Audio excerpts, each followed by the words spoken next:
Paris کی متعدد مساجد کے باہر خنزیروں کے سر پھینکنے کا شرمناک واقعہ سامنے آیا ہے، جو یورپ میں مسلم دشمنی میں شدید اضافے کا اشارہ ہے۔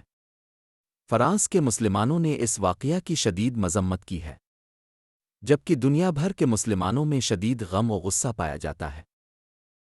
فرانس کے دارالحکومت پیرس اور نواحی علاقوں میں کم از کم 9 مساجد کے باہر بد جانوروں کے سر پھینکے گئے۔ یہ ایک ایسا مکروہ فعل ہے جس نے مسلم کمیونٹی میں شدید تشویش پیدا کر دی ہے۔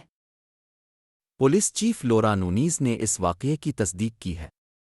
ان کے مطابق 4 سر پیرس میں جبکہ 5 قریبی مضافاتی علاقوں میں پائے گئے۔ پولیس مزید ایسے واقعات کا خدشہ ظاہر کر رہی ہے۔ اسلام میں سور کا گوشت حرام ہے۔ اس فعل کا مقصد مسلمانوں کے جذبات کو مجروح کرنا اور انہیں اشتعال دلانا ہے۔ یہ ایک سوچی سمجھی سازش معلوم ہوتی ہے۔ یہ واقعات کوئی اکیلی مثال نہیں۔ اکتوبر 2023 میں غزہ جنگ کے آغاز سے یورپ میں اسلام دشمنی میں نمایاں اضافہ ہوا ہے۔ فرانسیسی وزارت داخلہ کے مطابق اسلام مخالف واقعات میں 75% اضافہ ریکارڈ کیا گیا ہے۔ افراد پر حملوں کی شرح میں 3 گنا اضافہ ہوا ہے۔ یہ اعداد و شمار فرانس میں مسلمانوں کے لیے بڑھتے ہوئے خطرے کی نشاندہی کرتے ہیں۔ یہ صورتحال انتہائی تشویشناک ہے۔ پیرس کے پراسیکیوٹر کے دفتر کے مطابق کئی سروں پر فرانسیسی صدر ایمانویل میکرون کا خاندانی نام لکھا گیا تھا۔ صدر میکرون نے مسلم کمیونٹی کے نمائندوں سے ملاقات کی اور یکجہتی کا اظہار کیا۔ تاہم محض مذمت کافی نہیں۔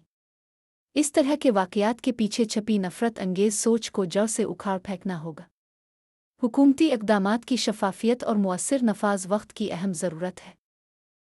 دنیا بھر کے مسلمانوں کی جانب سے مطالبہ کیا جا رہا ہے کہ ان واقعات کی مکمل اور غیر جانبدارانہ تحقیقات کی جائیں۔